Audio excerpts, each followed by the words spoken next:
বেশি করে নবীর প্রতি দুরূদ পাঠ করব। আমি যখন সময় পাবো আমার নবীর প্রতি দুরূদ পাঠ করব। আমার দুরূদ পাঠ করার মাধ্যমে আমার কি ফায়দা হবে আপনি কি জানেন? আমার দুরূদ পাঠ করার মাধ্যমে বিগত এক জুমা আগেও বলেছিলাম, আমি দুরূদ পাঠ করব, আমার নাম, আমার বাবার নাম, আমার বংশ পরিচয় সহ আল্লাহর নবীর রওজায় পৌঁছিয়ে দেওয়া হয়। সুবহানাল্লাহ।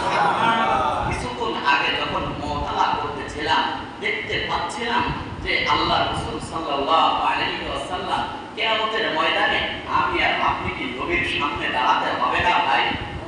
দাঁড়াতে হবে কি হবে না? ও মেরে মুহতারাম, দাঁড়াতে হবে কি হবে না? অবশ্যই আমার নবীর সামনে কিন্তু আমার দাঁড়াইতে হবে। আমার নবীর স্মরণ শক্তি আল্লাহ এত বেশি দিয়েছিলেন, আমার নবী তো জিন্দা নবী, এখনো মক্কা মদিনায় শুয়ে আছেন। আমার নবী তো হায়াতুল নবী, আমার নবী কিন্তু কবরে মুর্দা নয়, আমার নবী কিন্তু কবরে জিন্দা রয়েছে। আমার নবী আলাইহিস সালাতু ওয়াস সালামের স্মরণ শক্তি আল্লাহ এত দিয়েছিলেন, এখন তো আরো বেশি স্মরণ শক্তি আল্লাহর নবীর। একটা দুরূদ আপনি পাঠ করবেন, কিয়ামতের ময়দানে আপনার পরিচয় দেয়া লাগবে না, আমি অমুক, আমার নাম এই, আমার বাবার নাম এই। আল্লাহর নবীর স্মরণ শক্তি তো এত বেশি যে আপনি একবার নবীর প্রতি দুরূদ পাঠ করেছিলেন, আপনি নবীর দুরূদের আশিক ছিলেন, আপনি নবীর দুরূদের পাগল ছিলেন। বারবার আপনার নাম নবীর রওজায় পৌঁছানো হতো, আপনাকে দেখেই আল্লাহর নবী বলবে তোমার নাম তো আমার কাছে বারবার আসবে।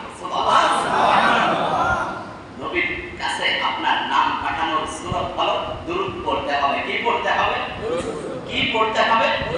কি পড়তে হবে? এটা কি শুধু 12ই রবিউল আউয়াল পড়লে হবে নাকি সারা বছর পড়তে হবে? মুহতারাম কাদের একটু কথা বলবেন, সারা বছর পড়তে হবে নাকি শুধুমাত্র একমাত্র 12ই রবিউল আউয়াল আসলে পড়তে হবে? সারা বছর। ও দোস্ত, আপনি যাকে ভালোবাসেন তাকে কিন্তু একদিন ভালোবাসা দিয়ে শেষ করেন না, তার ভালোবাসা কিন্তু আপনি তার সাথে পছন্দ করেন। পছন্দ ওই খোদা যে যতদিন দুনিয়ায় থাকবো তোর কথা মনে রাখবো। কথা বলেন ঠিক কিনা? নবীকে যদি ফেলে থাকি এজন্য কসম খাইতে হবে, কসম খোদা যতদিন বেঁচে থাকবো নবীকে ভালোবাসবো।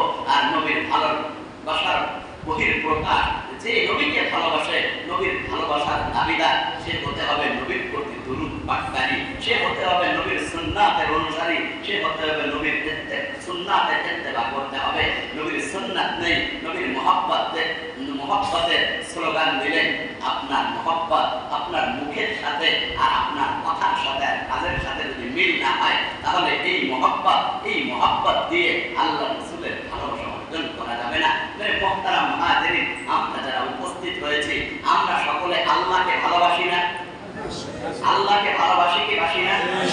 সকলে আল্লাহকে ভালোবাসি। আল্লাহ পাক রব্বুল আলামিন বলেন, কুল ইন কুনতুম তুহিব্বুনাল্লাহ ফাত্তাবিউনি ইউহিব্বুকুমুল্লাহ। আল্লাহ পাক রব্বুল আলামিন বলেন, তোমরা যদি আমি আল্লাহকে ভালোবাসতে চাও, ফাত্তাবিউনি ইউহিব্বুকুমুল্লাহ, তোমরা আমি নবীকে ভালোবাসো, তাহলেই তোমার ভালোবাসা হবে। মুহতারাম হাজিরিন, তাহলে আমরা পেলাম আল্লাহকে ভালোবাসতে হলে কাকে ভালোবাসতে হবে? নবীকে ভালোবাসতে হবে। নবীকে ভালোবাসলে কাকে ভালোবাসা হবে? আল্লাহকে ভালোবাসা হবে।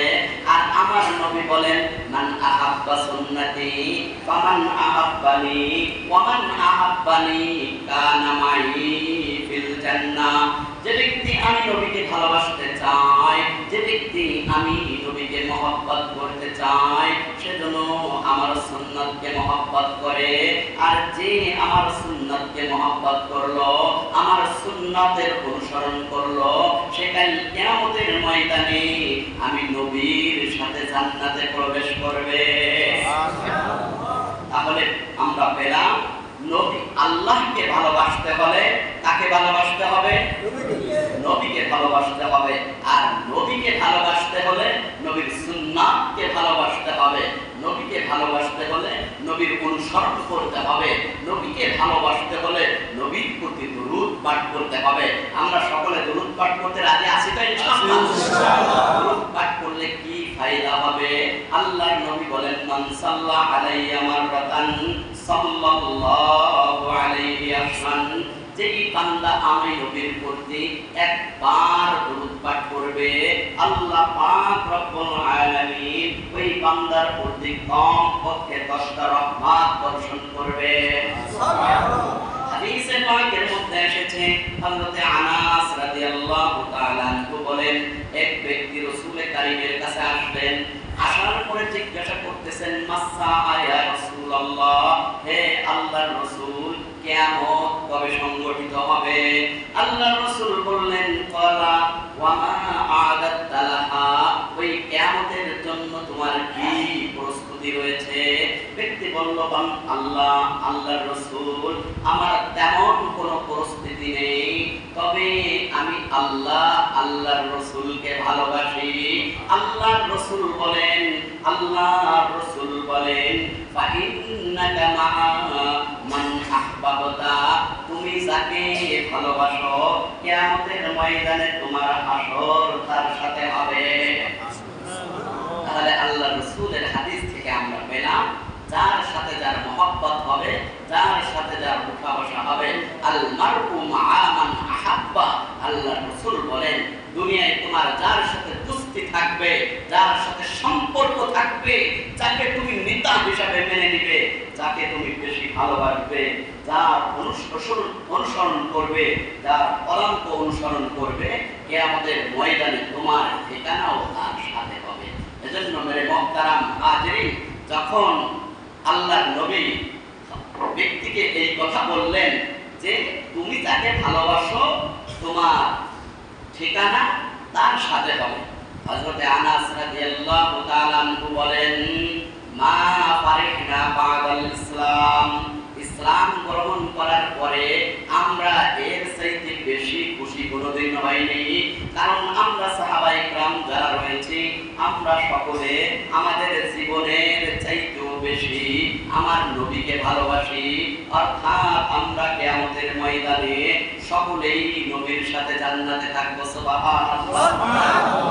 আনাস রাদিয়াল্লাহু তাআলা আনহু হাদিসের মধ্যে এসেছে, উপস্থিত সমস্ত শ্রোতাদেরকে উদ্দেশ্য করে বললেন, হে মানব সম্প্রদায়, তোমরা জেনে নাও, আল্লাহর কসম, আল্লাহর কসম, আনা উহিব্বুল্লাহ ওয়া রাসূলাহু ওয়া আবা বকরিন ওয়া উমার, আনা আরজু আন আকুনা মা'হুম।